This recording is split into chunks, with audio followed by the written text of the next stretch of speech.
I'm Berta, 29, and my world turned upside down when my nightmare mother-in-law, Evelyn, suddenly handed over custody of my stepchildren. After 7 years of her constant criticism and undermining, this unexpected change left me suspicious. Why would a woman who'd made it clear I wasn't good enough to raise her precious grandchildren suddenly trust me completely? The answer came when I discovered a hidden letter in her purse that revealed a devastating truth none of us were prepared for. If you're watching this story right now, I'd love to know where you're from. Drop your location in the comments below. Hit that like button and subscribe to join our storytelling family. Trust me, what I discovered in that letter changed everything about our complicated family forever. Looking back, my life before Daniel feels like it belonged to someone else entirely. I grew up in a small town in Minnesota, raised by loving parents who taught me the value of hard work and perseverance. But when I was 19, they were killed in a car accident on an icy highway, leaving me alone to navigate the world. With no siblings and distant relatives who were more strangers than family, I threw myself into my education, working multiple jobs to put myself through college for an accounting degree. By 22, I was working for a catering company to make ends meet while finishing my degree. That's where I met Daniel. His company was hosting a corporate gala, and I was serving champagne, trying not to spill anything on my already stained uniform. Daniel was 44, handsome, successful, and completely out of my league with his tailored suit and confident smile. When he asked for my number at the end of the night, I was sure it was a joke. "I just want to talk to you," he insisted. "There's something about you that feels real." After years of struggling on my own, there was something irresistible about Daniel's stability and warmth. Our 12-year age gap raised eyebrows, but I didn't care. He made me feel safe in a way I hadn't since losing my parents. On our third date, Daniel told me about Laura, his wife, who had died of breast cancer 3 years earlier.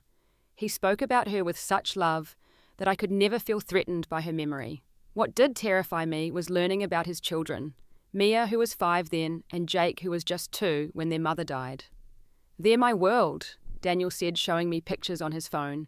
Mia looks just like her mother. I remember staring at those smiling faces and feeling completely inadequate. What did I know about being a mother? I was barely an adult myself. But Daniel was patient, arranging casual meetings at parks and ice cream shops before I ever set foot in their home. Mia was suspicious from the start. A solemn child with her mother's dark curls and penetrating eyes, she evaluated my every move. My mommy used to make my pancakes in the shape of hearts. She informed me the first morning I stayed over watching as I clumsily flipped misshapen circles on Daniel's fancy griddle. "I'm sorry, sweetie, I'm not very good at fancy pancakes yet, but I can try heart shapes next time," I offered. She just shrugged and picked at her food. Jake was easier. At 2, he was still young enough to accept affection from anyone who offered it. His chubby hands would reach for me without hesitation, and his delighted giggles when I played peekaboo were like balm to my nervous heart. 6 months into our relationship, Daniel proposed. We married in a small ceremony with just the children and a few close friends.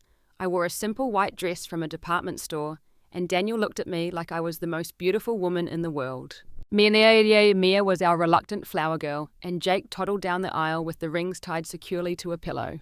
I thought the hardest part would be winning over the children. I was wrong. The real challenge walked into our lives 1 week after the honeymoon, wearing an expensive cashmere sweater and carrying homemade cookies for the children. Evelyn Matthews was not what I expected. Based on Daniel's descriptions of his mother, I had imagined a warm, doting grandmother. Instead, I met a steely-eyed woman in her 60s who evaluated me like I was a suspicious stain on her pristine carpet. "So this is the new wife," she said, not quite looking at me. Daniel always did rush into things. Daniel laughed uncomfortably. "Mum be nice. Berta's wonderful with the kids." "I'm sure she does her best," Evelyn replied, already moving past me to scoop up Jake. "Hello, my precious boy, Grandma brought your favorite cookies." That first meeting set the tone for our relationship. Nothing I did was ever quite right in Evelyn's eyes. My cooking was too bland or too spicy. The children's clothes weren't appropriate for the weather or the occasion. The house wasn't clean enough, or I was cleaning with the wrong products. Laura always used organic cleaning supplies around the children. She would comment opening my cabinets without permission. Their little lungs are still developing, you know. When I found Mia in tears after spilling juice on her dress before school, I learned that Evelyn had told her, Mummy would never have let you wear that dress to school anyway. It's not appropriate. I tried talking to Daniel about his mother's behaviour, but he would sigh and run his hands through his hair, a gesture I would come to recognise as his way of avoiding conflict. Mom's just protective of the kids, he'd say. She and Laura were really close. Give her time. Time didn't help. If anything, Evelyn became more determined to find fault with me as the years passed. When I was promoted at work, she questioned whether I was spending enough time with the children. When I cut back my hours to be home more, she wondered aloud if I was becoming too financially dependent on her son. Despite Evelyn's interference, I slowly built relationships with the children. Jake was my eager helper in the kitchen by age 4, standing on a stool to stir batter or sprinkle cheese on casseroles. Mia was harder to reach, but we found common ground in books. I'd been an avid reader since childhood, and discovering that Mia shared this passion gave us something to connect over. By the time she was 9, we had a standing date every other Saturday to visit the local bookstore. These small victories felt enormous in the face of Evelyn's constant undermining. But just as I thought we were finding our rhythm as a family, Daniel was promoted to regional manager.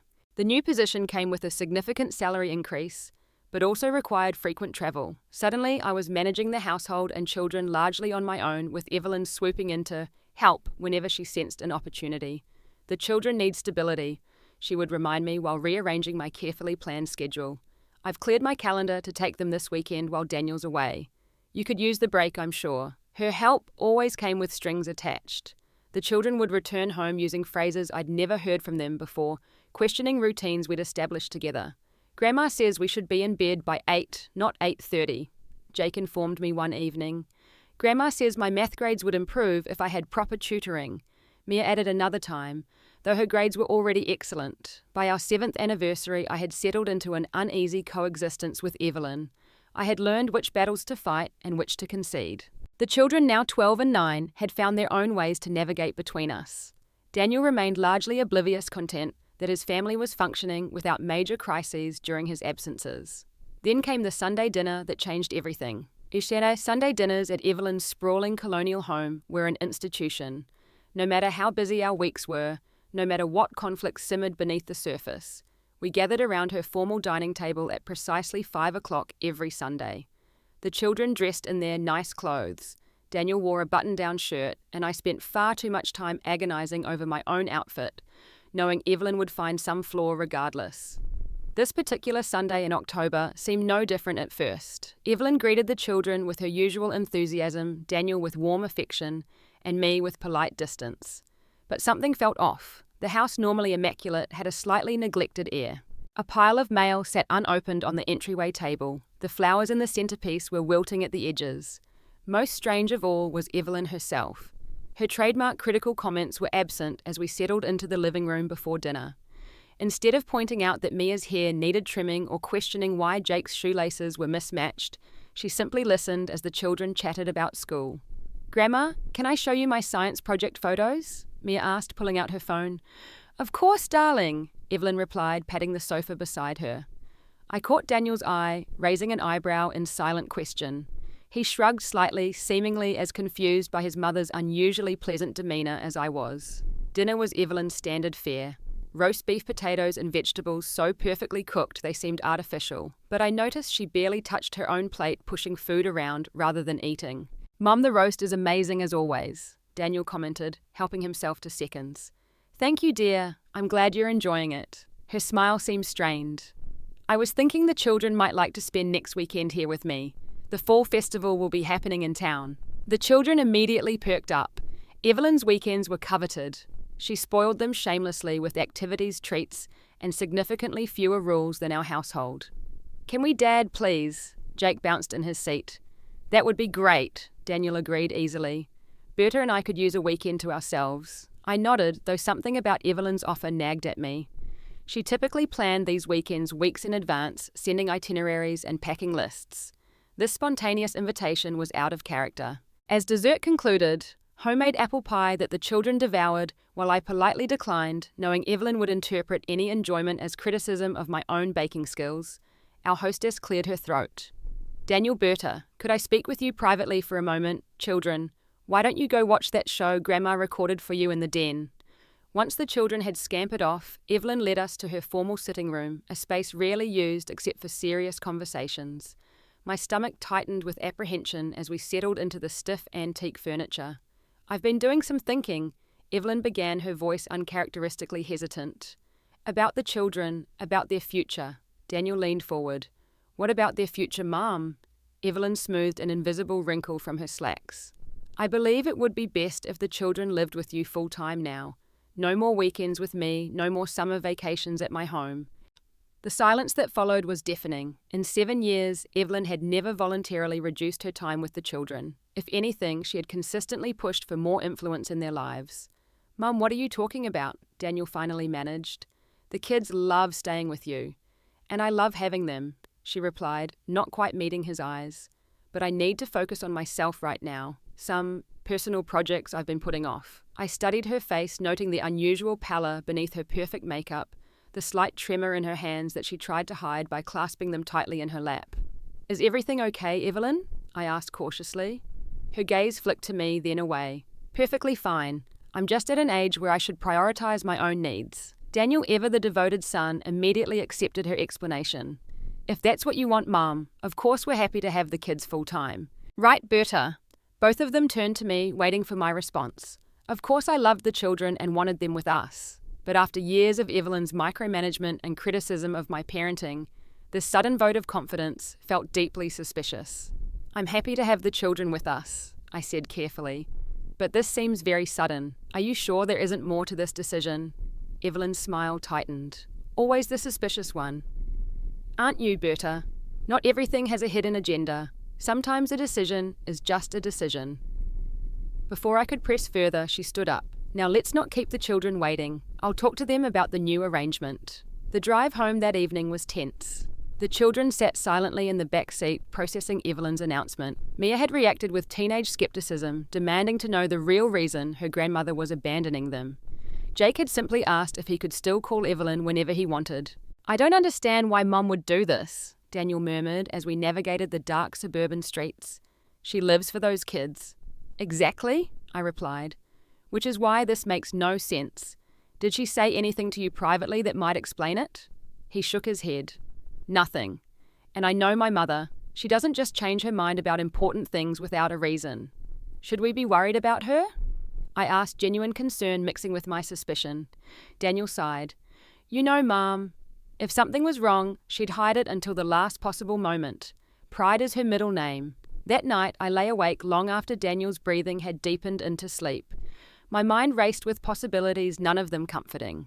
Was Evelyn ill? Had something happened that made her feel unable to care for the children? Or was this some elaborate test, another way to prove I wasn't the mother these children deserved? The next morning brought the immediate challenges of our new reality. Mia slouched at the breakfast table, pointedly ignoring my attempts at conversation. Jake peppered me with questions about whether his after-school routine would change. "Will you pick me up from soccer now instead of Grandma? She always brings cookies." "Yes, I'll pick you up," I assured him. "And I can bring cookies too." He considered this with the serious deliberation of a 9-year-old. "Chocolate chip. With the soft middles." "Absolutely.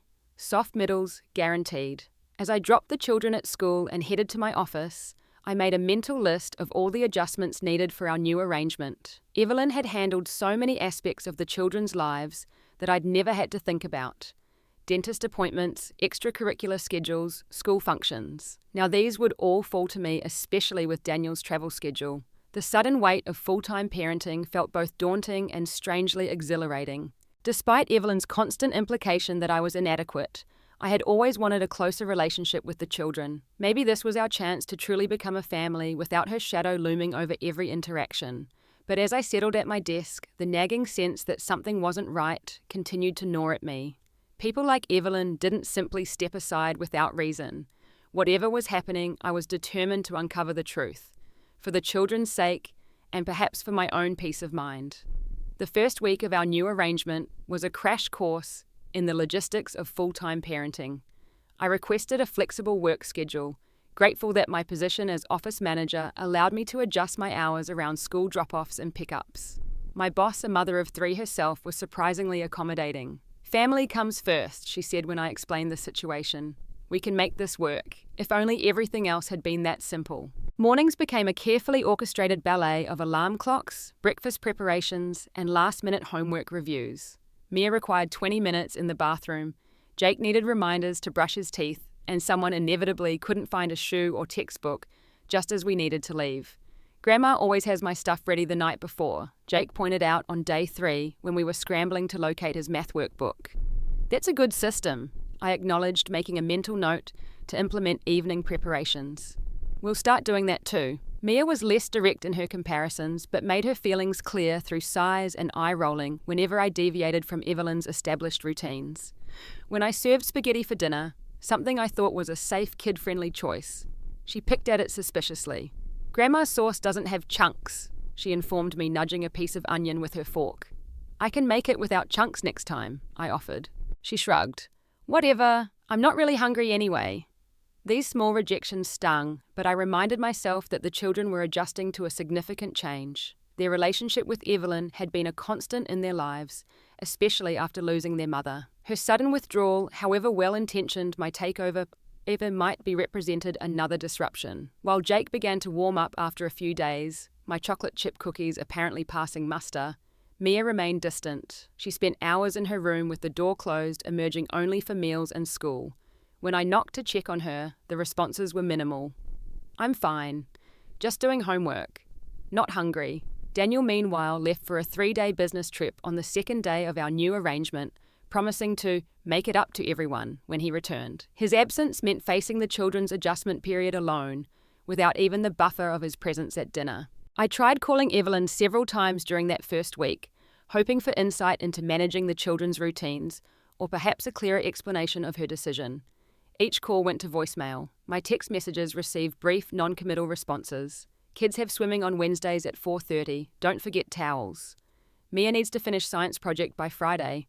Jake likes crusts cut off sandwiches. Practical information, but nothing addressing the elephant in the room. When I directly asked if everything was okay, the response was a terse, "Everything's fine, just busy." By Friday, I was exhausted but oddly satisfied. We had made it through the week with no major disasters. Jake had even asked me to help with his diorama of the solar system, choosing me over FaceTiming his grandmother for assistance. As we painted tiny planets together at the kitchen table, I felt a warmth that had nothing to do with the afternoon sun streaming through the windows.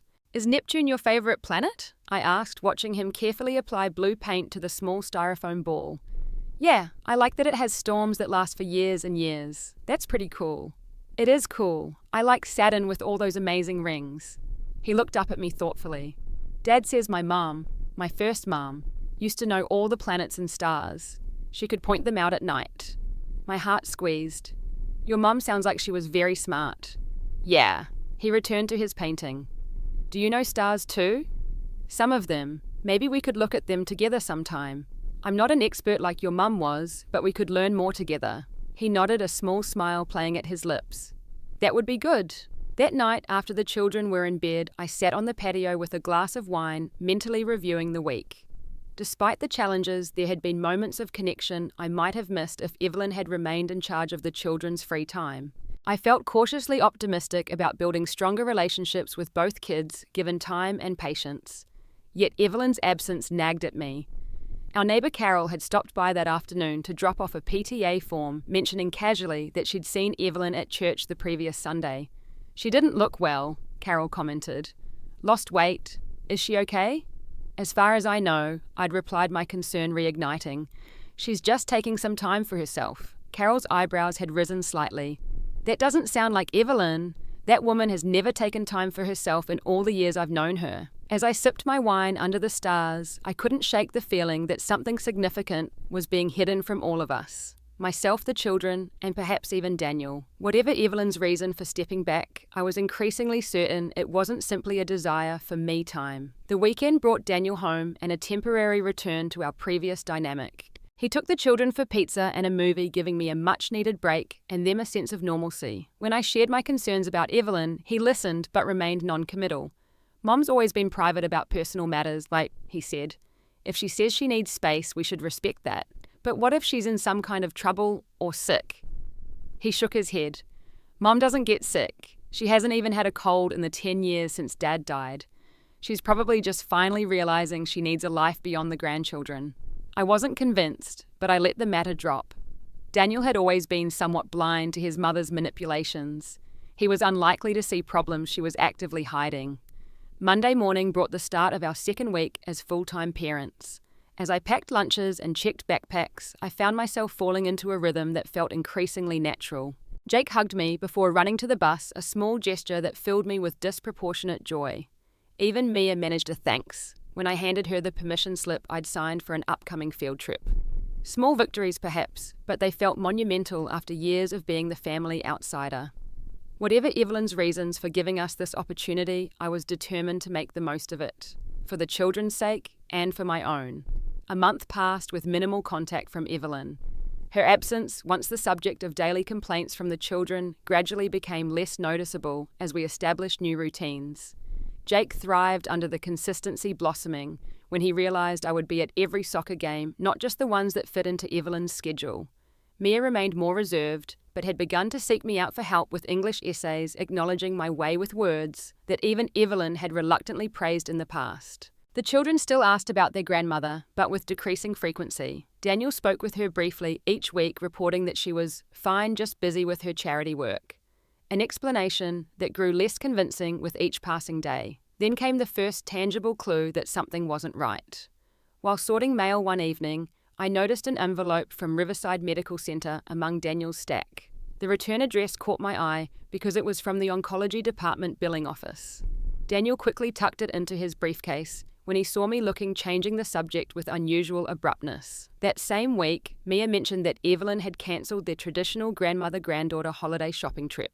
"We always go the first weekend of November to beat the crowds," she explained, trying to sound nonchalant, though I could hear the hurt in her voice.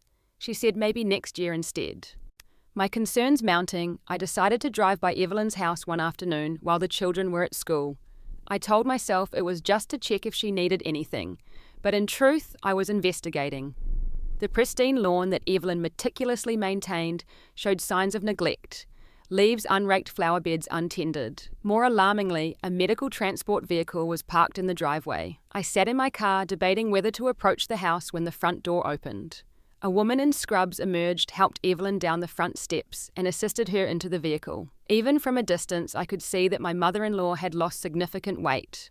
Her clothes, always tailored to perfection, hung loosely on her frame. That evening, I called Evelyn, directly determined to get answers. After several rings, an unfamiliar voice answered. "Matthew's residence?" "Hello, I'm calling for Evelyn. This is her daughter-in-law, Berta." There was a pause.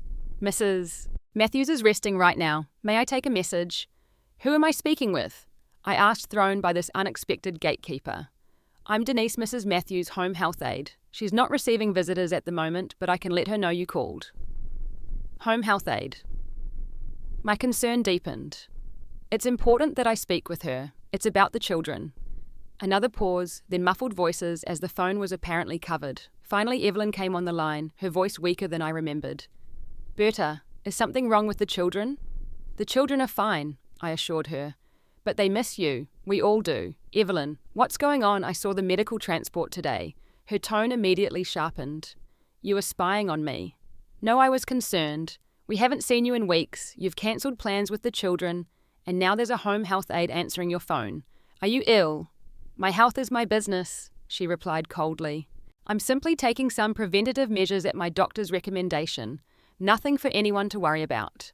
The deflection was so typical of Evelyn that I might have believed her if not for the fatigue evident in her voice and what I'd witnessed earlier. "The children would love to see you," I tried again. "Maybe we could bring dinner over this weekend." "That's not necessary. I'm quite busy with appointments and such. Give the children my love." Before I could press further, she ended the call. I sat holding the silent phone, more convinced than ever that something serious was being hidden from us. The next day, I made an executive decision. Without consulting Daniel, who continued to accept his mother's evasions, I picked the children up from school and drove directly to Evelyn's house. "Where are we going?" Mia asked as I turned onto the familiar street. "To see your grandmother. I think she might need some company." Jake bounced excitedly in his seat. "Can we stay for dinner? Grandma makes the best chicken pot pie." "We'll see," I hedged, unsure what condition we would find Evelyn in. The house looked different in daylight. Still neglected around the edges, but not as ominous as it had seemed the previous afternoon. I ushered the children up the front walk, noting that the seasonal wreath Evelyn usually displayed was absent from the door. Mia rang the bell, practically vibrating with excitement, despite her attempts to appear cool and unbothered. After a long moment, the door opened to reveal Denise, the home health aide, looking startled. "Oh, Mrs. Matthews isn't expecting visitors." Before I could respond, the children pushed past her into the foyer, calling for their grandmother. I gave Denise an apologetic look. "I'm sorry for not calling ahead, but the children really miss their grandmother. We won't stay long." Denise looked uncomfortable, but stepped aside to let me enter. "She's in the sunroom, but please, she tires easily these days." The children had already found their way to Evelyn, and I heard their excited voices before I entered the sunroom. What I saw there stopped me in my tracks. Evelyn sat in a recliner, wrapped in a light blanket despite the room's warmth. She wore a silk headscarf where her perfectly coiffed hair had once been, and her face was gaunt, the cheekbones too prominent under her skin. But most shocking was her expression as she gazed at her grandchildren, a mixture of joy and profound sadness that made my chest ache. "Grandma, why do you have a scarf on? Are you cold?" Jake was asking, perched on the ottoman near her feet. Evelyn's eyes met mine over the children's heads, a flash of anger quickly replaced by resignation. "I'm having some treatments that make my hair fall out temporarily," she explained to Jake, her voice gentle. "The scarf is prettier than being bald, don't you think?" Mia, more perceptive at 12, went very still. "What kind of treatments? Are you sick?" "I'm working with my doctors on some health issues," Evelyn replied carefully. "Nothing for you to worry about." "You should have told us," Mia said, her voice rising. "We would have come to see you. We would have helped." Evelyn reached for her granddaughter's hand. "That's exactly why I didn't tell you, darling. I didn't want you to worry or feel responsible for helping me." Jake, less aware of the implications, was already moving on. "Can we still have sleepovers here? I miss your pancakes." Evelyn's composure cracked slightly. "Not right now, sweetheart. Grandma needs her rest. But soon, I hope." I stepped forward, finally addressing the elephant in the room. "Evelyn, what's going on? What kind of treatments are you having?" Her eyes flashed with the familiar annoyance I'd grown accustomed to over the years. "This is hardly the time or place for that discussion, Berta." Before I could respond, Evelyn suddenly paled, placing a hand to her forehead. "I'm feeling rather tired. Denise, could you bring my medication?" The aide appeared quickly, helping Evelyn swallow several pills with water. Mia watched with wide, frightened eyes. "Are those to make you better?" she asked in a small voice. "They help manage some symptoms," Evelyn replied vaguely. "Mia, would you be a dear and read to me from that book on the side table? It's been too quiet around here without your lovely voice." While Mia began to read clearly, conflicted but wanting to please her grandmother, Jake tugged at my sleeve. "I need to use the bathroom," he whispered. "You know where it is, right?" I asked, not wanting to leave the room just yet. He nodded and scampered off. A few minutes later, he returned something clutched in his hand. "Grandma, I found these in your bathroom," he announced, holding out several prescription bottles. "Are these your medicines?" "There's lots of them." Evelyn's face tightened with dismay as I gently took the bottles from Jake. The labels confirmed my worst suspicions. Medications I recognized from my research after my own parents' illnesses, pain management, anti-nausea drugs, medications to boost white blood cell counts, cancer treatments.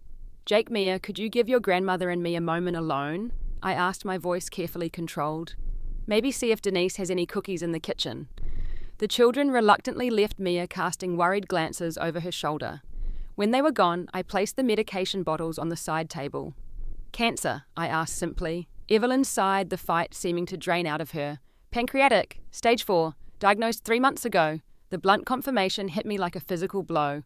3 months, and you didn't tell anyone, not even Daniel. "Daniel knows," she said quietly. "He's known since the diagnosis." I stared at her, processing this information. "He knows, but he hasn't said anything to me, or the children." "At my request," Evelyn clarified. "I didn't want the children to see me like this, to remember me like this, and I didn't want to burden you with my care while also managing the household and children. So that's why you suddenly gave us full custody," I realized aloud. "Not because you trust me with them, but because you're too sick to maintain your regular schedule." A flicker of the old Evelyn surfaced. "Do you always have to assume the worst of me, Berta? Yes, my illness is part of the reason. But I wouldn't have entrusted the children to you if I didn't believe you could care for them properly." Before I could respond, Denise returned to the room. "Mrs. Matthews, Dr. Reynolds is on his way for your home checkup. I think your visitors should probably leave now so you can rest before he arrives. Evelyn nodded tiredly. Please tell the children goodbye for me. And Berta, she hesitated. Daniel should have told you. That's between you and him. But please don't tell the children how serious this is. Not yet. I gathered the children who were reluctant to leave so soon. Mia especially seemed to have picked up on the gravity of the situation. Is Grandma going to be okay? She asked as we drove home, her voice small. I gripped the steering wheel tighter. Grandma is working with her doctors to get better, but it might take some time and she might not feel well during the treatments. Is that why she gave us to you? Jake asked from the back seat. Because she's sick. She didn't give you to me, I corrected gently. We're family. I've always wanted to spend time with you both. Grandma just needs to focus on her health right now. The rest of the drive passed in silence, each of us processing what we'd seen. My mind was racing with questions for Daniel. How could he have kept something so significant from me, from his children? What else wasn't he telling us? As we pulled into our driveway, I made a decision. The children deserved honesty, even if it was difficult. And I deserved answers from my husband about why he had left me in the dark while I struggled to understand our suddenly altered family dynamic. How about pizza for dinner? I suggested, wanting to give the children something normal to look forward to after the emotional afternoon. Can we get stuffed crust? Jake asked, momentarily distracted from his worries. Absolutely, with extra cheese. As the children headed inside to wash up, I pulled out my phone and sent Daniel a text. We need to talk when you get home. I know about your mother. His response came almost immediately. I'm sorry. I'll explain everything tonight. I stared at those words, a complex mixture of emotions churning inside me. Anger at being kept in the dark. Worry for Evelyn despite our difficult relationship. Concern for how this would affect the children. And beneath it all, a deep sadness for the painful journey that lay ahead for our family. Daniel arrived home earlier than usual that evening, his face drawn with the knowledge that difficult conversations awaited. The children were already in bed after an evening of pizza ice cream and mindless cartoon movies, comforts I'd offered to distract them from their concerns about Evelyn. We sat at the kitchen table, steam rising from mugs of tea neither of us would drink. The silence stretched between us until I finally broke it. Pancreatic cancer, stage 4. That's what your mother told me today. Daniel nodded, eyes fixed on his mug. Yes. 3 months ago, and you've known all this time. Another nod. Why didn't you tell me? I asked, fighting to keep my voice level. You've watched me struggle to understand why she suddenly stepped back, watched me try to adjust to full-time parenting without warning, and never once thought to mention, oh, by the way, my mother is dying of cancer. He flinched at the word dying, but didn't dispute it. Mum made me promise not to tell anyone. She didn't want pity or to be treated differently. I'm not anyone, Daniel. I'm your wife, the person who's been raising your children with you for 7 years. My voice cracked slightly. The person who deserved to know why our entire family dynamic suddenly changed. I know, he admitted, finally meeting my eyes. I was wrong not to tell you. But Mum was so adamant, and with her prognosis. He trailed off. What is her prognosis? I asked, though I suspected I already knew the answer. 6 months, maybe less. The cancer was already advanced when they found it. She opted for some palliative treatments but declined aggressive intervention. The timeline struck me like a physical blow. 6 months from diagnosis, so she has 3 months left. Approximately. It could be longer if the treatments help, but the doctors aren't optimistic. I sat back in my chair processing this information. And the children, were you ever going to tell them or just let their grandmother disappear from their lives without explanation?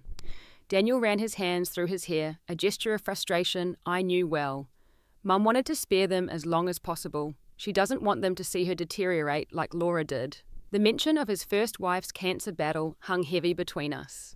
The children had been younger then, but they still carried the scars of watching their mother slowly slip away. They already know something's wrong, I told him. They saw her today, thin, wearing a headscarf, taking multiple medications. Mia especially is putting the pieces together. You took them to see her. Daniel's voice rose in surprise. Mum specifically asked that they not visit. Because I didn't know she was sick? I countered, my own voice rising. I thought she was being typically controlling and distant. I was trying to maintain their relationship with their grandmother. We stared at each other across the table, the weight of misunderstanding and withheld truths pressing down on both of us. I'm sorry, Daniel finally said, deflating. I should have told you. I was trying to honor Mom's wishes while also protecting the kids, And honestly, I didn't know how to talk about it. Losing Mom so soon after Laura. His voice broke. My anger softened slightly at the grief evident in his face. Daniel had already lost so much. His father to a heart attack in his 50s, his first wife to breast cancer, and now his mother to another aggressive cancer. Behind his stoic exterior, he must be breaking apart. I understand wanting to protect the children, I said more gently. But they deserve to know what's happening in an age-appropriate way. They need time to process to say goodbye properly, and frankly, so do I. He looked up surprised. You and Mom have never exactly been close. No, I agreed. But she's still family. She's still important to you and the children. And no one should face cancer alone, no matter how difficult our relationship has been. Daniel reached across the table and took my hand. How do we tell the kids, Gwasa? Together, I said firmly. Tomorrow morning. We'll sit them down and explain that Grandma is very sick, that the doctors are doing everything they can, but that she needs our support and understanding right now. And that she might not get better, Daniel added quietly. Yes, they need to be prepared for that possibility, especially given what they went through with Laura. We spent the next hour planning what to say, how to answer the inevitable questions, and how to support the children through another devastating loss, as we finally headed to bed exhausted but united in purpose. Daniel paused in the hallway. There's something else you should know, he said hesitantly.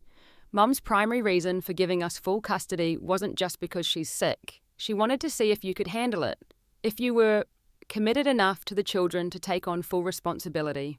I stared at him speechless. She's always worried that you married me, but not the children, he continued. That if something happened to me, you might not want to raise them. The implication stung, but it wasn't entirely surprising given Evelyn's consistent undermining of my relationship with the children. And what do you think? I asked, suddenly needing to know. I think you've proven yourself 1,000 times over, he replied without hesitation. These past weeks especially. You've stepped up in ways I couldn't have imagined, all without knowing the full situation. I nodded, tears threatening. Thank you for saying that, but Daniel, the fact that you even needed proof hurts more than I can say. He had the grace to look ashamed.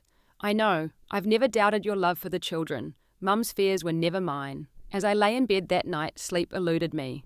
The revelation about Evelyn's cancer explained so much about the past months.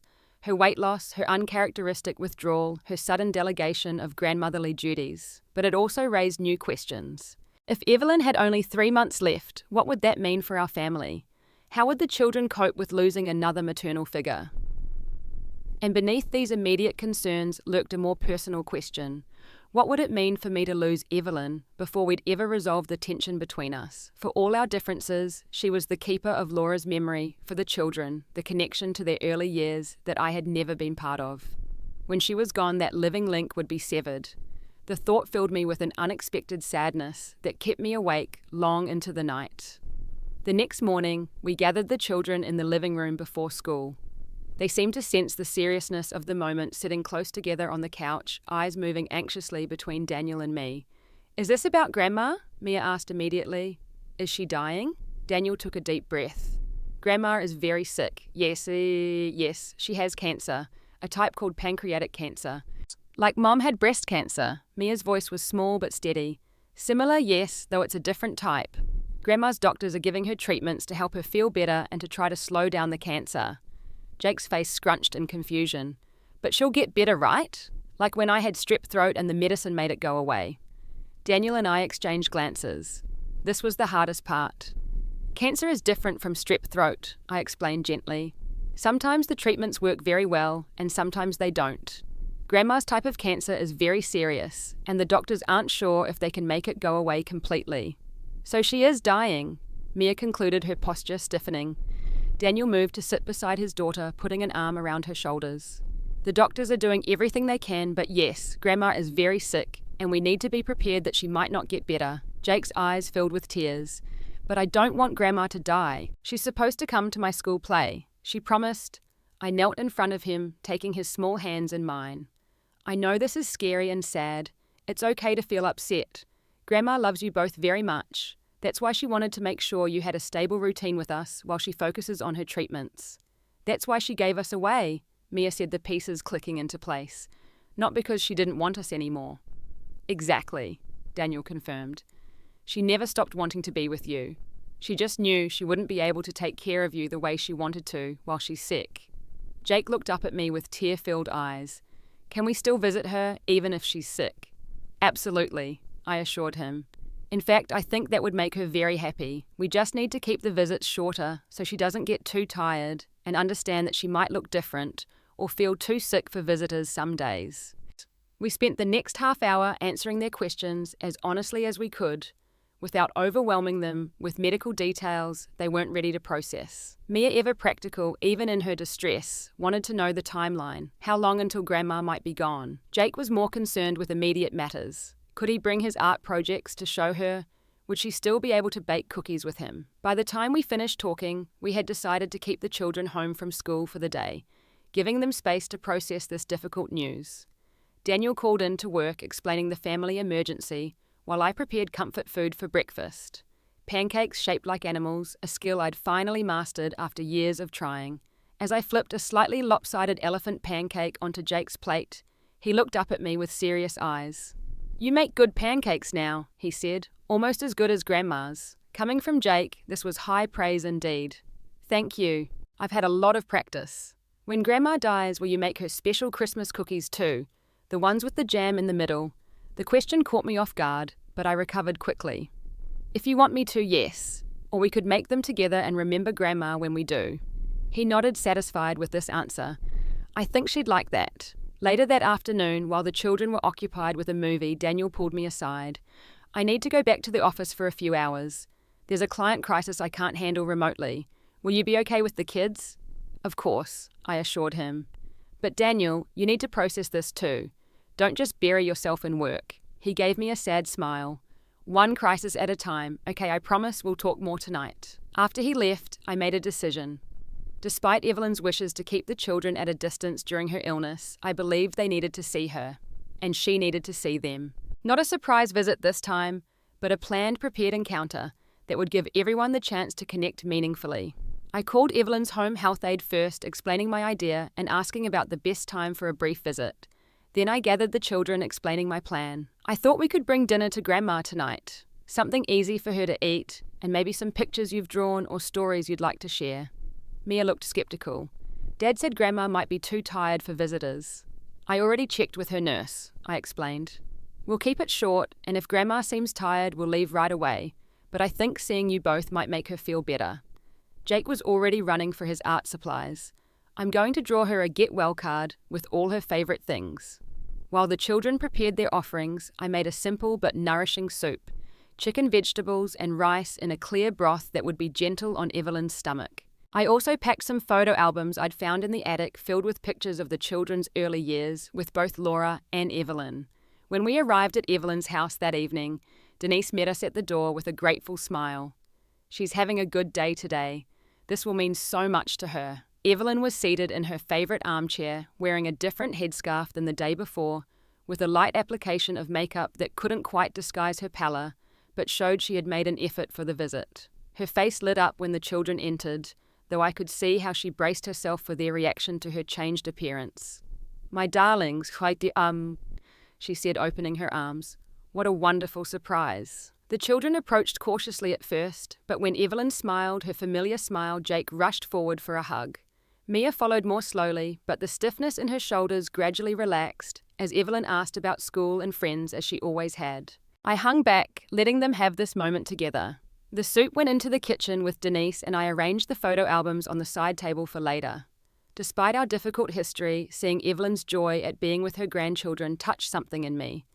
Perhaps it was recognition of our shared love for these children, or simply human empathy for someone facing their own mortality. After the initial excitement settled, Jake proudly presented his artwork. A colourful drawing of Evelyn surrounded by all her favourite things, her garden, her antique teacups, her beloved grandchildren. This is beautiful, she told him, tracing the crayon outlines with a finger that seemed too thin, too fragile. I'm going to have Denise hang it right here where I can see it every day. Mia had brought a different offering. A notebook filled with questions. Dad said you might not be here much longer, she said bluntly in the direct way of pre-teens. I want to know things before you can't tell me anymore. Evelyn's eyes filled with tears, but she nodded. That's very wise, Mia. What would you like to know? About Mom. about when Dad was little, about our family history, things I might forget or never learn if... She couldn't finish the sentence. I'd be honoured to answer your questions, Evelyn replied.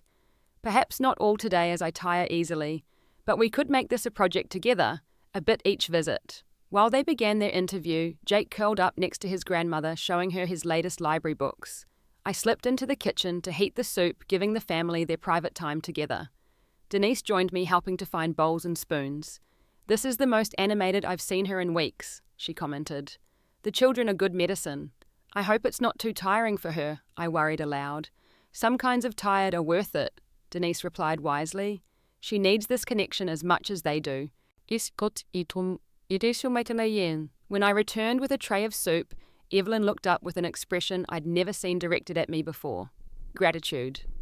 Berta, would you mind helping me with something? She asked.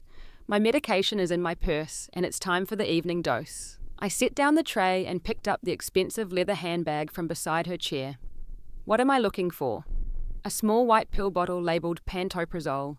It should be in the inner pocket. As I searched through the surprisingly heavy purse, my fingers brushed against something that felt like an envelope.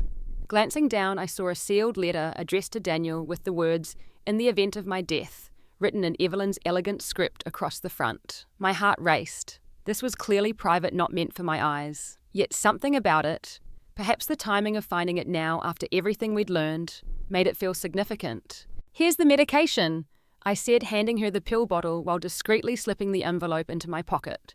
I would decide what to do with it later. We stayed for another hour, sharing soup and stories, looking through the photo albums I'd brought. Evelyn pointed out details and pictures of the children's early years that only she would know. The story behind Mia's second birthday dress, handmade by Laura. The reason Jake was crying in his preschool photo, a lost toy dinosaur, recovered minutes after the picture was taken. When Evelyn began to visibly tire, I gathered the children to leave, promising to return soon. As I helped her back to her bedroom, she surprised me by grasping my hand. Thank you, she said simply, for bringing them, for everything. I nodded, not trusting myself to speak. In that moment, the years of tension between us seemed less important than the shared love for the children we were trying to protect. Back in the car with the children settled in the back seat, I felt the weight of the letter in my pocket. Whatever it contained, I knew it might change everything. Our understanding of Evelyn's decisions, perhaps even our family's future. The question was whether I had the right to read it before Daniel did. As I drove home through the darkening streets, I made my decision. Some truths couldn't wait for the right moment.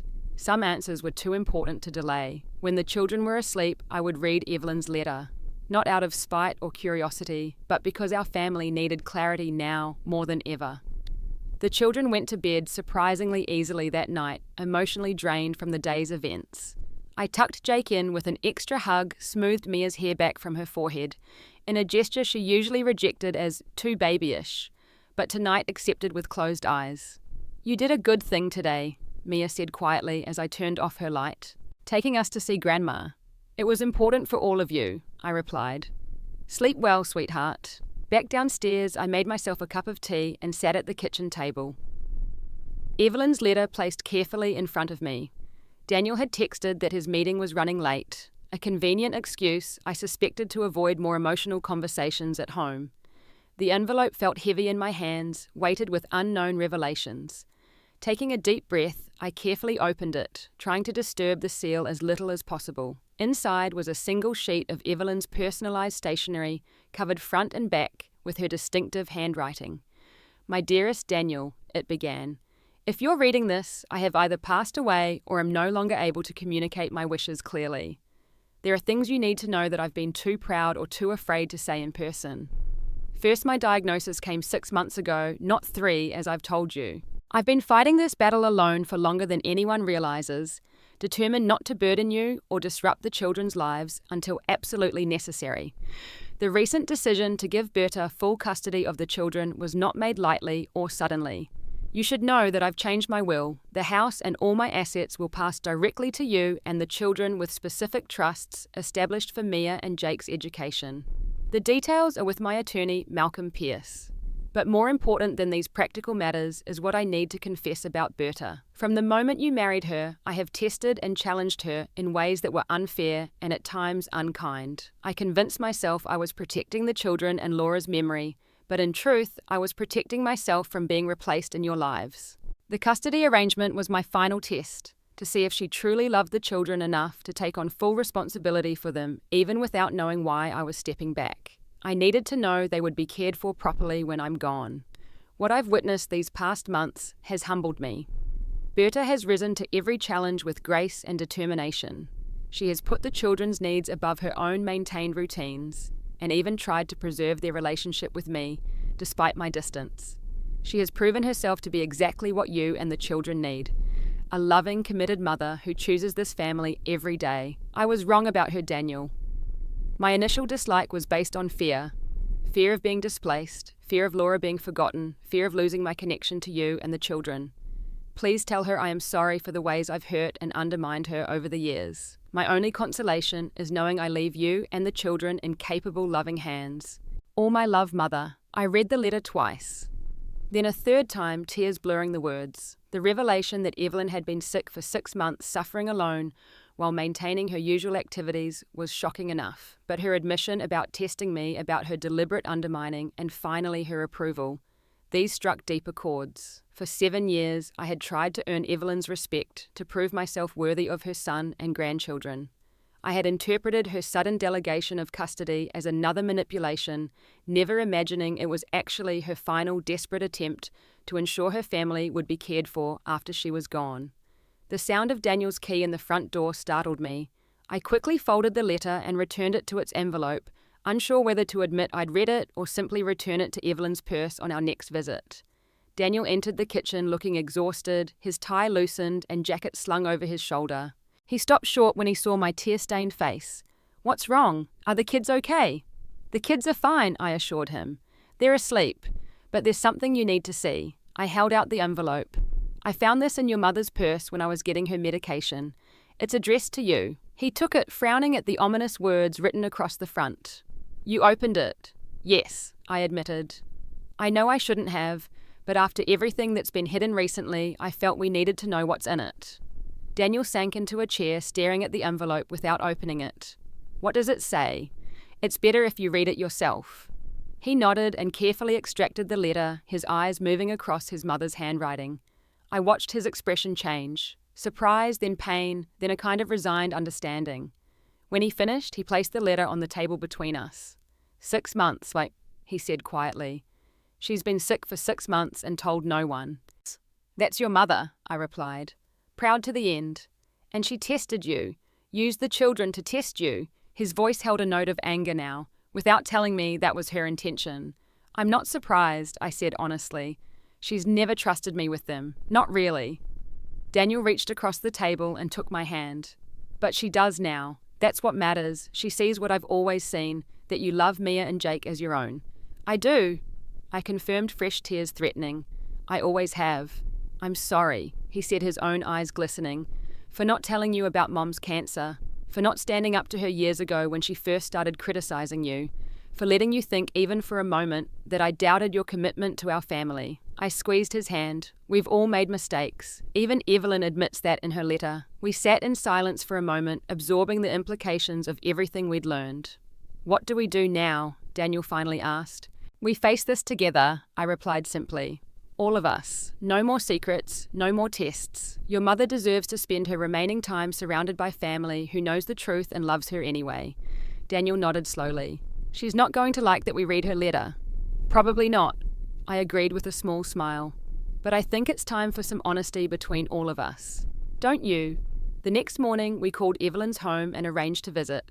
Just the two of us while the children were at school. Daniel carried the letter in his pocket, determined to confront his mother about her deception, however well-intentioned. Evelyn was sitting in her sunroom again, looking more tired than she had the previous evening. Her eyes widened slightly at the sight of both of us, clearly understanding this wasn't a casual visit. "You found my letter," she said immediately, her gaze falling to Daniel's pocket where the edge of the envelope was visible.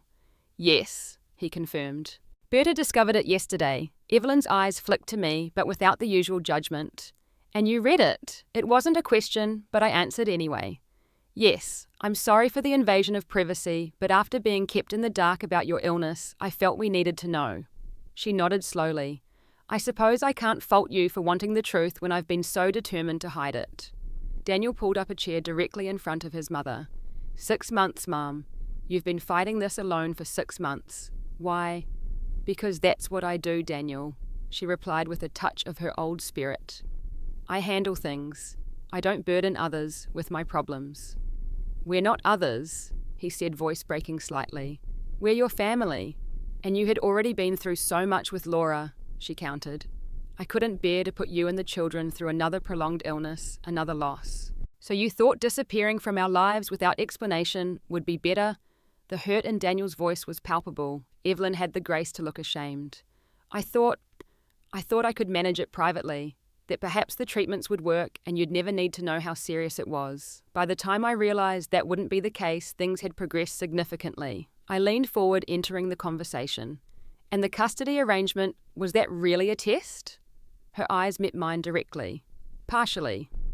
I needed to know the children would be cared for properly when I'm gone. But it was also practical.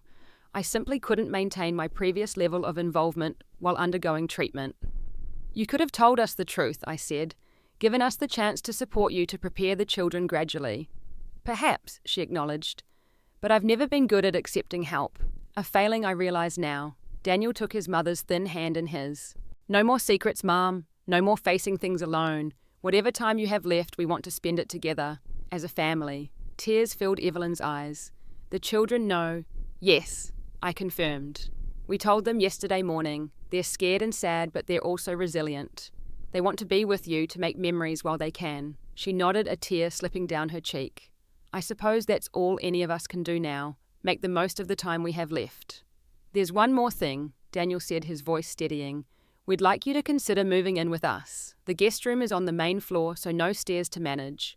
You could have your privacy, but also be surrounded by family. Evelyn looked genuinely startled by this suggestion. Move in with you, but surely Berta doesn't want...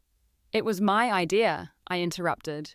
The children would love having you there, and frankly, it would be easier for all of us than trying to coordinate visits and care from a distance. Konsekissen. She studied my face, perhaps looking for signs of reluctance or resentment. Finding none, she asked quietly, after everything I've put you through over the years, you would open your home to me. Your family, I said simply. Whatever has passed between us that hasn't changed. For perhaps the first time in our relationship, Evelyn looked at me with genuine respect. Thank you, she whispered.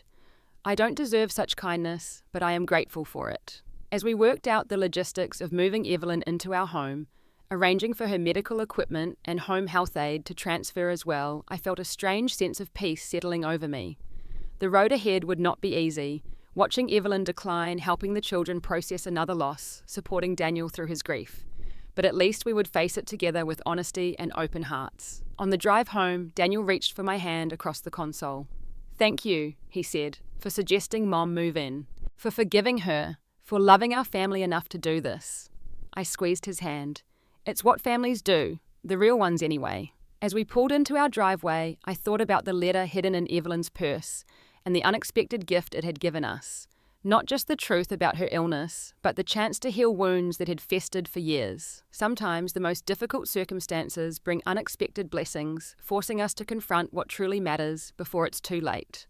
2 months later, our house had transformed to accommodate its newest resident. The guest room became Evelyn's sanctuary, filled with her favourite photos books and the small treasures she couldn't bear to leave behind.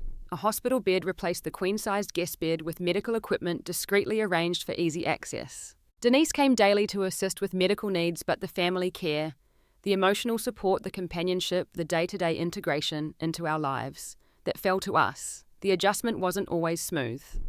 Evelyn, accustomed to being the authority in her own home, struggled with her new dependence. I found my patience tested when she critiqued my cooking or housekeeping old habits dying hard, even as her body weakened. Daniel oscillated between devoted son and overwhelmed caregiver, sometimes snapping at minor inconveniences before apologizing profusely. But there were beautiful moments too.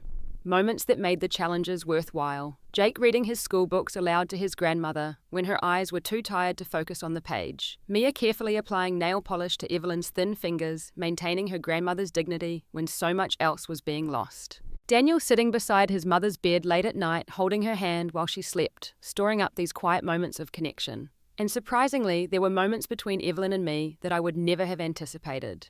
Late-night conversations when pain kept her awake, and I took the overnight shift, her teaching me to make her famous Christmas cookies, dictating instructions from her bed while I mixed dough in a bowl on her lap. The day she asked me to help sort through her jewelry, designating specific pieces for Mia, for Jake's future wife, and, to my astonishment, for me.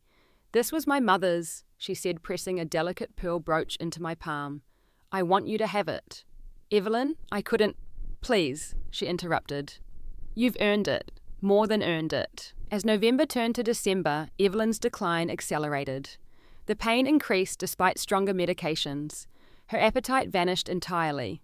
The vibrant, formidable woman who had intimidated me for years gradually disappeared, replaced by someone fragile and vulnerable who needed our constant care. One particularly difficult evening after the children were in bed, I sat beside Evelyn while Daniel spoke with her doctor in the hallway. Her breathing was laboured, her eyes closed, but her hand reached for mine with surprising strength. "Berta," she whispered, her voice barely audible. "I'm here," I assured her, leaning closer. "The children," she began, then paused to gather strength. "You'll keep Laura's memory alive for them." The request stunned me. For years, Evelyn had positioned herself as the keeper of Laura's memory, subtly implying that I might try to erase their mother from their lives.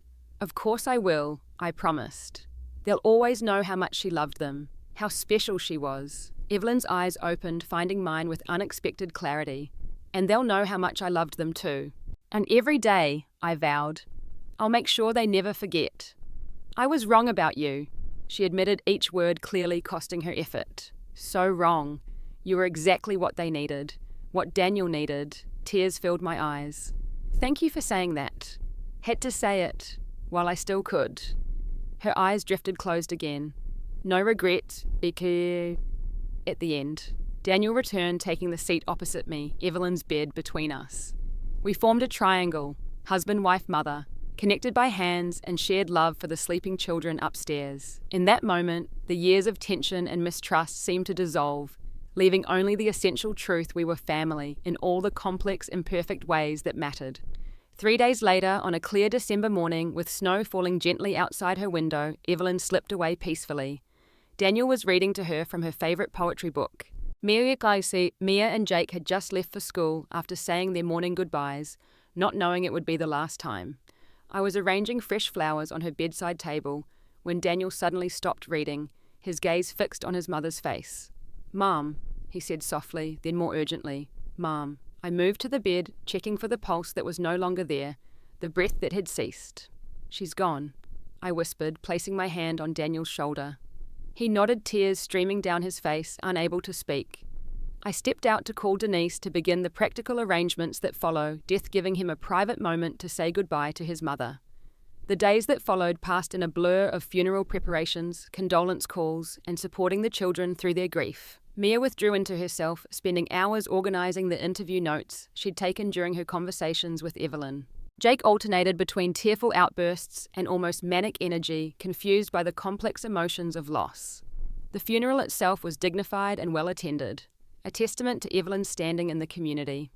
Daniel delivered a moving eulogy about his mother's strength, her dedication to family, her unwavering principles. I sat in the front row with the children, Mia rigid with controlled grief beside me, Jake sniffling quietly, his small hand clutched in mine. What surprised me most was how deeply I felt Evelyn's absence. Despite our difficult history, she had become an integral part of our daily lives during those final months.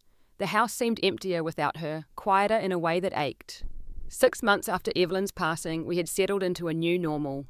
The guest room had been converted back, though we kept a few of Evelyn's items as touchstones of memory. The children had returned to their activities and friendships, their grief surfacing in waves rather than the constant presence of those early weeks. One afternoon, I was helping Mia prepare for a mother-daughter event at her school, something she had previously attended with Evelyn. "Do you think I look okay?" she asked, uncharacteristically concerned about her appearance. Grandma always helped me pick out clothes for these things. "You look beautiful," I assured her. "Your grandmother would be proud." Mia studied her reflection, adjusting her headband. "You know she told me something near the end, when you were making dinner one night." "What did she tell you?" I asked, curious. "She said that even though she didn't always show it, she was glad my dad married you. That you were good for us."